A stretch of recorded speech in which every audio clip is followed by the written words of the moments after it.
In today's video, I'm going to teach you how to slow down a clip in InVideo. Whether you want to create a dramatic moment, emphasize an action, or make text easier to read, slowing footage down is quick and precise in InVideo, and I'll guide you through each screen so you always know what to look for. First, open InVideo in your browser and log into your account. Signing in takes you straight into your workspace so you can access everything you've already created. Once you're in, head to your Projects area.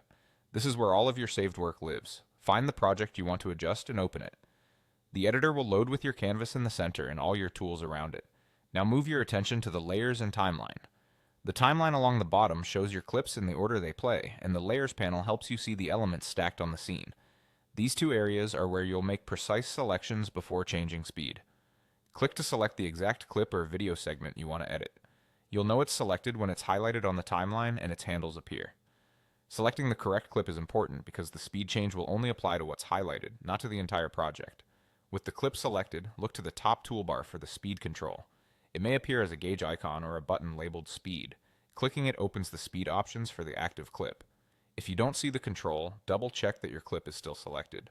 From the speed options, choose a value below normal to slow your footage down. Normal is 1x. Anything less, like 0.75x, 0.5x, or 0.25x, will play your clip more slowly. As you lower the speed, the clip gets longer on the timeline because it takes more time to show the same frames.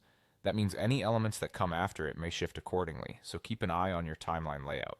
If your clip has audio, be aware that slowing video changes the feel of the sound. Pick a speed that keeps motion smooth and readable without making moments feel unnaturally stretched. And that's it. You logged in, opened your project, navigated to your layers and timeline, selected the right clip, clicked the speed button, and set a speed below normal.